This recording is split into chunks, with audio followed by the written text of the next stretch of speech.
Thank you for joining us today for this edition of the Live Wire at UNC Charlotte. I'm Lynn Robertson, and I'm the Communications Director for the College of Liberal Arts and Sciences. And I'm excited that today we're going to be meeting with Dr. Jeff Gilman. And Dr. Gilman is the Director of the Botanical Gardens here at UNC Charlotte. And we're going to talk today a little bit about Jeff's background, because he is relatively new with the gardens, and also what's going on with the gardens now and as we look ahead to the future at this community resource. So welcome, Jeff. We're glad you're here with us today. Well, I'm really glad to be here today, Lynn. Thank you so much for having me. Looking forward to talking with you. Great.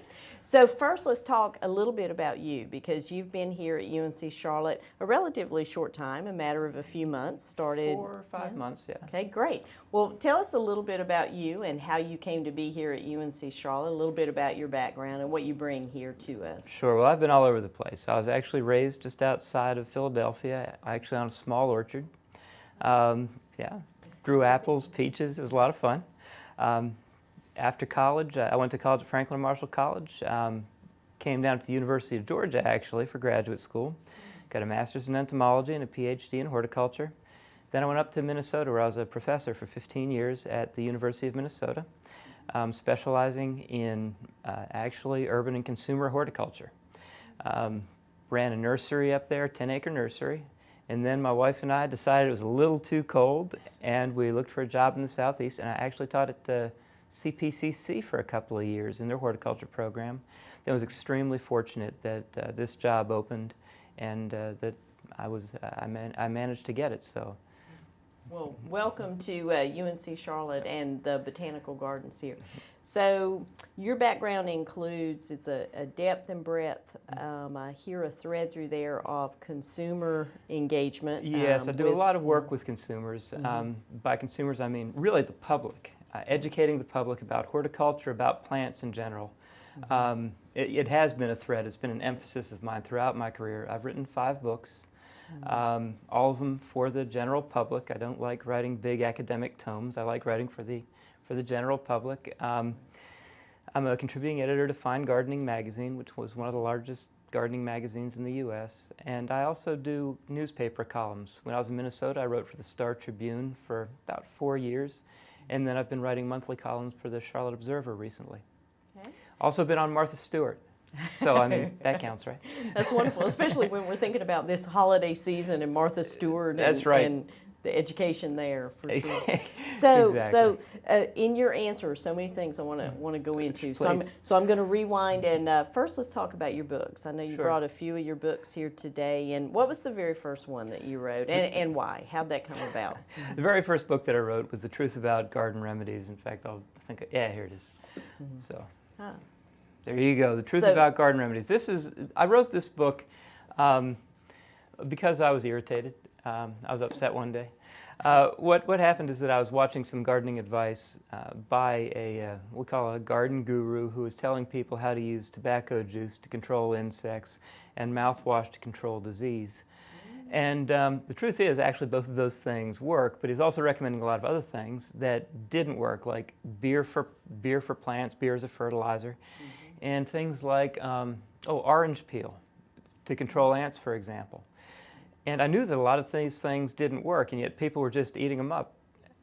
You know, it sounds interesting, it sounds fun to try.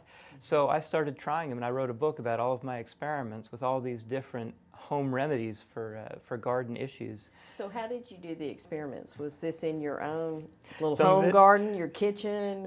It was all over the place. Some of it was at home. I have all kinds of great stories about my daughter and I. She was 4 years old at the time, going out and playing with slugs to find out which things actually stopped slugs and which didn't.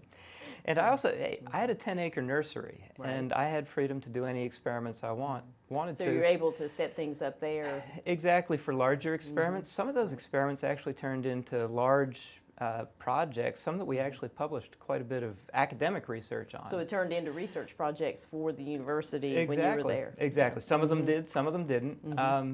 But it was always exciting, and the guys, my employees, they were always excited to get a brand new project from one of these home remedies, because man, they were just fun to try. Right.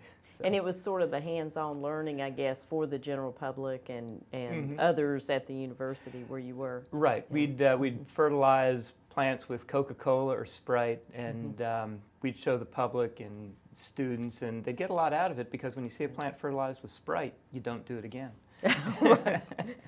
So not something that you would recommend, Not right? something I'd recommend, Right. no.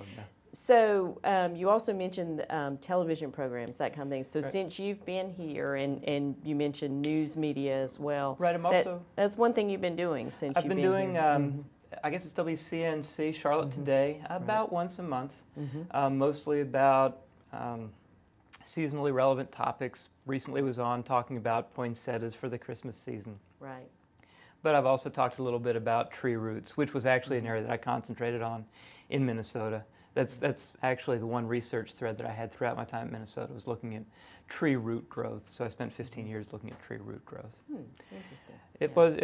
It was very interesting, Yeah. actually, So- but it's something a lot of people don't think about because they can't see under the surface of the soil. Right. So you've also been writing for the Charlotte Observer, sharing information there. Tell us a little bit Yeah. about that and how you come up with your topics for all these different. Well, again, I look at seasonally relevant issues. The last article I wrote was on orchids and how to care for the orchids that you buy at Trader Joe's or Walmart or whatever. I just turned in an article on poinsettias once again. Everybody wants to know about poinsettias. Right. Everybody thinks poinsettias are these little house plants. They'll grow to 10, even 20 feet. Wow. They're a woody plant in Mexico. People don't even think about this. Very, very cool plant. Yeah, I guess around here we have a harder time keeping them alive, so Yeah. it's one reason we think of them as being small and just seasonal plants. So, Exactly, exactly. Also talked about the different types of poinsettias. I mean, we think of the red, actually not flowers, they're actually red bracts, but there's actually pink and orange and spotted. Jingle Bells is spotted, so if you want a spotted poinsettia, Right. Jingle Bells. So providing input into what people can acquire to be a little bit different, right? Exactly, exactly. Writing for newspapers is always a lot of fun because they give you a lot of flexibility. Biggest problem with writing for newspapers is, I'm sure all the journalist majors know out there, is that you have to do it over and over and over again. Right. So once a month is actually a very comfortable schedule. Right. So talk about the gardens a little bit from the Sure. standpoint of the role of the botanical gardens, especially from an educational perspective, because again, I hear this thread on your personal work that you're doing, but that's connected to what the botanical gardens are all about, That's right? I mean, connected. that's why you're doing this, right? That is, I'm not here for the gardens. That sounds terrible, doesn't it? I'm not here to bring in a whole lot of plants. My predecessor, Larry Mellichamp, is one of the greatest botanists that I've met. He's amazing, and the plants that we have in the gardens are wonderful. Now what needs to be done, what I see the job of myself and my staff to do, is to bring the gardens to both students and the public. And to do that, I'm doing things like writing the Charlotte Observer, and I'm doing things like being on Charlotte Today. But what I'm also trying to do is to create experiences in the garden that people will want to have. We're bringing music to the garden. With the road construction, it's been kind of tough recently. We had to cancel our most recent event, but we're bringing music to the gardens, events that people want to come to. We're going to have hammocks in the garden, and that's actually my assistant director, Paula Gross. She's actually worked very hard to set up a system whereby we can actually bring hammocks into the garden so students can go there and take a nap if they want to. We're excited about that. Recover while they're preparing for their exams. That's Exactly. what we're talking about here. Recover. Right? That's right. Recover while they're preparing for their exams. Think while they're here. Right. Yeah. That's right. Other things that we'll be doing include new educational offerings. In fact, we'll be having a wreath workshop before Christmas for people to come in and build their own wreaths. So we're trying to I think find... I saw that on the website with, and also you have a newsletter that you send out to people when they subscribe, right? To the Exactly, newsletter. exactly. We're also much more engaged in Facebook right now, and we'd encourage people to take a look at our Facebook site and befriend us. We'd love to have you guys as friends. Right. And then I know that the website is gardens.uncc.edu, so there's That's right. information on there as well. Let's go back to the gardens again and tell Sure. people, there have been quite a few things that have, you mentioned Larry Mellichamp and then also the staff at the gardens and now you. We have 3 major gardens in the gardens? There are 3 major gardens. And then We have the greenhouse. So tell us a little bit about for those who may not be aware. Well, actually, I say 3 major gardens. It's actually 2 major gardens in the greenhouse. Right. So the greenhouse is an enclosed structure, about 5,000 square feet. Right. We have an orchid room with a really wonderful orchid collection. In fact, I think right now it's probably, in terms of public universities, the best orchid collection in the Carolinas. Very nice orchid collection, all Right. kinds of different types. We've also got a wonderful economic room where people can see coffee, chocolate, and pepper growing on plants. By pepper, I mean, the actual grinder pepper. Right. We've also got, of course, our Titan arum, the corpse flower, which is just wonderful, bloomed last summer, but now we actually have seeds on the plants. That's really exciting. Yeah, we'll come back to that in a minute. So Okay. keep going about the gardens. We also have the Glen. The Glen it's a nature walk, basically, and the Glen is an area that we're actually working on quite a bit. We want to leave it as a nature walk, but we're going to have educational spots around it where people can find out about ferns, some edible native plants. And that's the garden that is, it's more of a native woodland sort of garden, correct? It's mostly natives, not entirely, but mostly natives, and that's also where Bonnie Cone resides. Right, where her grave is, yes. Where her right. grave is, where her grave is. We also have the Harwood Gardens, which is very much a designed garden. And the Harwood Garden is an area where we're actually looking to put in a lot of areas for people to meet. Right now it's mostly plants. There are a few areas that we actually want to flatten out, put some turf on, and by next year we plan on having some areas for people to meet, talk, do their homework, and listen to music when we get music in the gardens really going next year. So we have benches scattered about, but you're augmenting that with the hammocks and the other spaces where Tables. people can convene and gather and Exactly. If we want people in there, then we've got to have places for them to be. right. So we're working on creating areas for them to be. Interesting. And so getting feedback from the public, I guess, and also you have supporters of the gardens. We have right? a lot of supporters and a lot of members of the public, and we like to talk to them, find out what they want. The recurring theme is better parking, and they're absolutely right, and that's something that we're working on. And Right. yeah. And working at the university level to accommodate See what we that. can do. Right. Yeah. So you mentioned the Titan arum.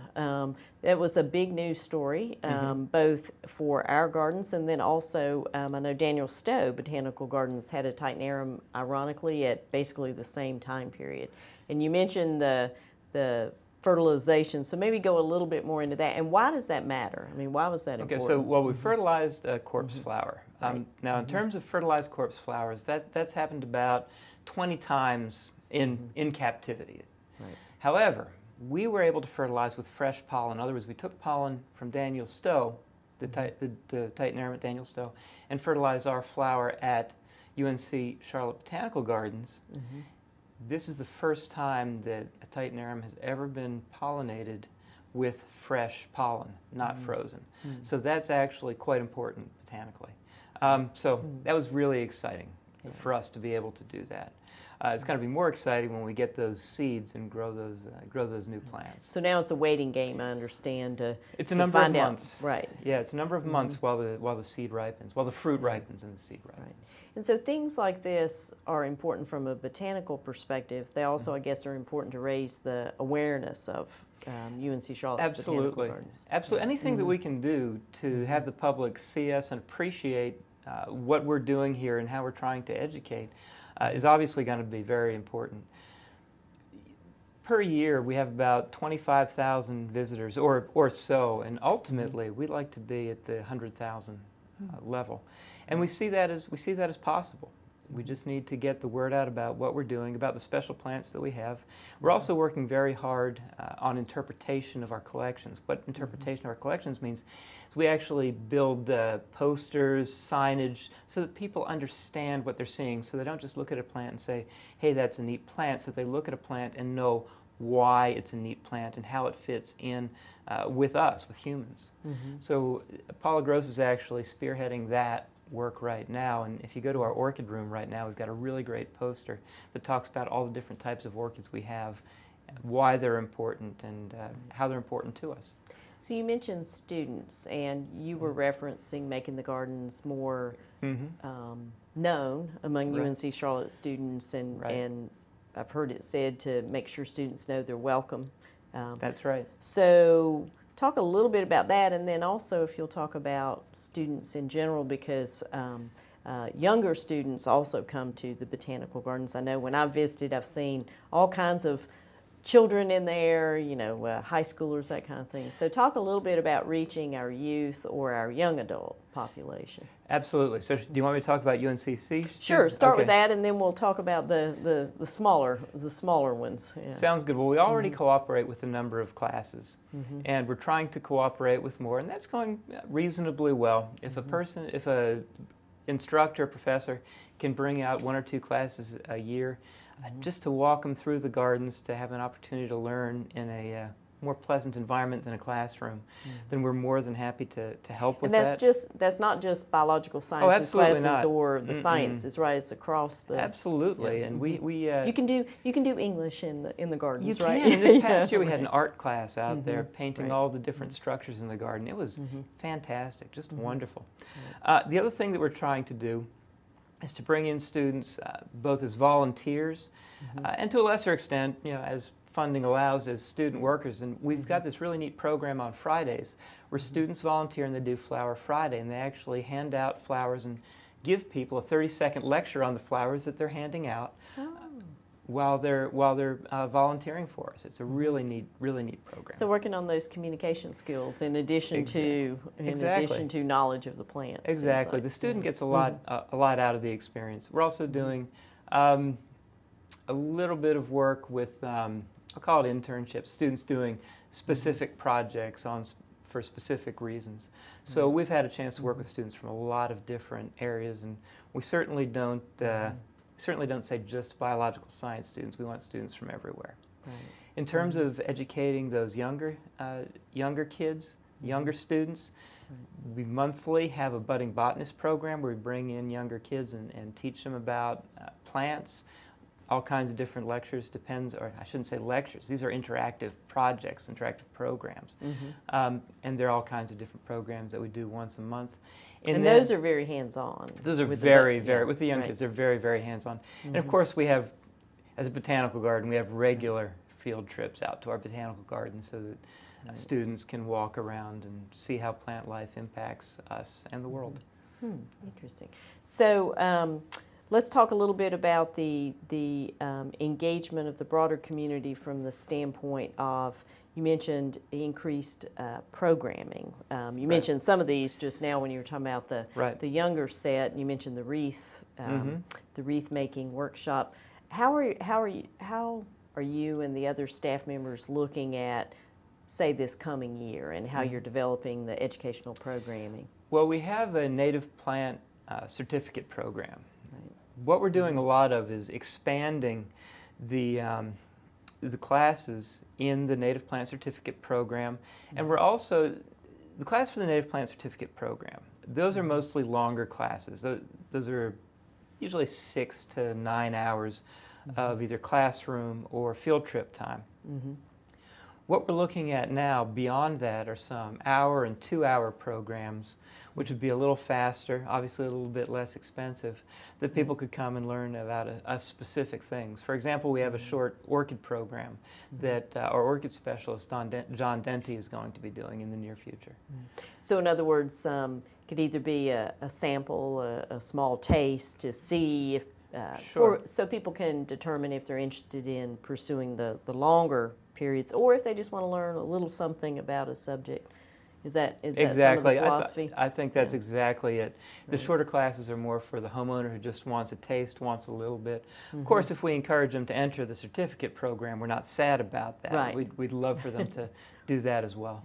So you mentioned native plants, and we have a relatively new The native. Melochamp native terrace, that's correct. Talk about that a little bit, about why we have the Melochamp native terrace garden. Well, we want to encourage the use of native plants. We're certainly not a program that believes that we should only use native plants. We have plenty of exotic plants out there. But at the same time, encouraging native plants is a good thing, primarily because of species diversity. We want to encourage both natives and exotics. We want to encourage just about any type of plant we can. Natives have the advantage of feeding some of our native fauna, primarily caterpillars, monarchs, for example. Right. So, Honeybees, right? well, honeybees aren't native. Oh, yeah, okay. I was just educated. Okay, but we do have a lot of native bees, but not, Right. not honeybees. They're actually brought in. Anyway, so the native terrace shows people that native plants can be used in really aesthetically pleasing ways, and shows them how to use them, and also shows them which ones might be better or worse for their yards.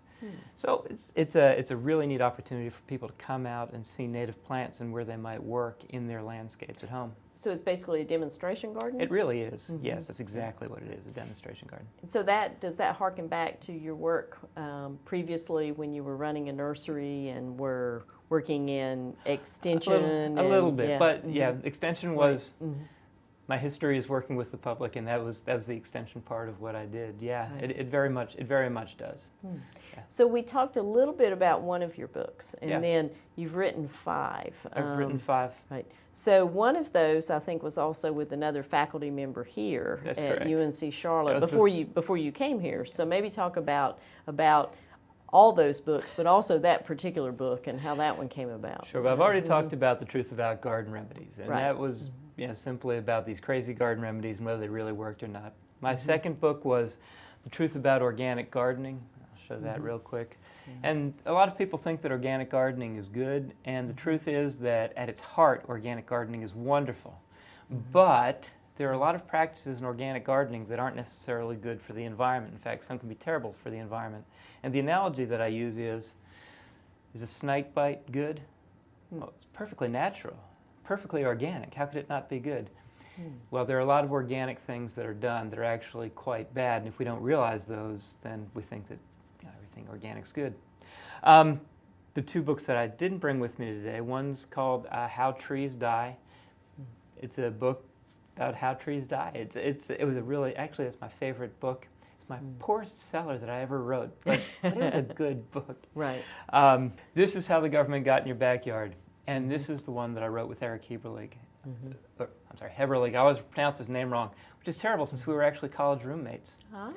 So we were college roommates. I went to Minnesota. He went to UNC Charlotte. He's a political science professor. And the 2 of us decided, just basically through phone conversations one day, to talk about or to write a book on the left, the right, how they feel about certain environmental policies, and why they're right and wrong.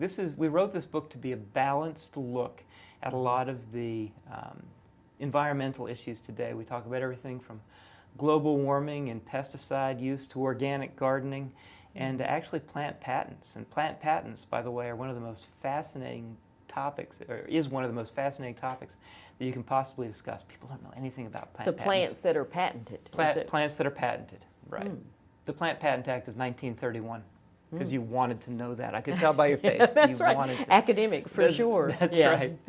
That's Well, right. let's turn back to the gardens again, and Sure. we've talked a little bit about the history and the most recent evolution of offerings in the garden. When you look big picture, you mentioned the goal or the desire is to grow from the 25,000 or so visitors a year Right. to something more like 100,000. How realistic is that? What needs to come about to make that happen? It's very realistic. Some infrastructure has to be changed, and over time, we don't know exactly when, but over time we're going to need a new conservatory and a new visitor center to accommodate these people. I don't think there's any 2 ways about it. Parking is going to have to be worked out. There are a lot of things that are going to have to be tweaked here and there to make it work. The first thing that has to happen, though, is that people have to know that we're here. And that's what we're working very hard to accomplish now, to let people know that we are here. We have some really special things in the garden. We want them to come and visit. The garden is free. Right. And the gardens themselves, not the greenhouse or the conservatory, but the physical gardens, they are open 24/7? They're basically right? open 24/7. They will be closed, technically closed during dark hours. Right. Just for safety. For safety. Yeah, so people don't fall or right, can exactly. see the paths and that kind of thing. The greenhouses are open daily from 9 until 4, with the exception of Sunday, which Slightly shorter hours. Slightly shorter hours, Which yeah. people can find on the website. They'll find Right. that on the website, exactly. They'll find all of our updates, all of our new happenings on the website. And also on the Facebook. So We keep yeah. most of that stuff on Facebook too. Yeah. Right. So, what is the most exciting thing for you? I mean, you've been here about half a year now. You Right. know, you have your legs under you with the gardens and know where things are heading. What do you think is the most exciting thing that's going on right now? The people in the gardens. You know, it's hard to overemphasize the number of people that I've had the opportunity to meet and talk with. Both my staff, who's absolutely fantastic, but also the people in the gardens just walking through who just want to stop and talk about plants. And I love to do that. It's exciting for me. It's nice. And I encourage everybody listening to please stop by. And if you do, you know, ask for me. I'd love to talk to you, talk about the plants, talk about where the gardens are going. Something that I really enjoy. So, as we end on that note, an open invitation to come to the UNC Charlotte Botanical Gardens, which has been recognized regionally and also nationally as a unique treasure. So thank you, Jeff, for joining us for this issue of the Live Wire. Thank you so much for having me.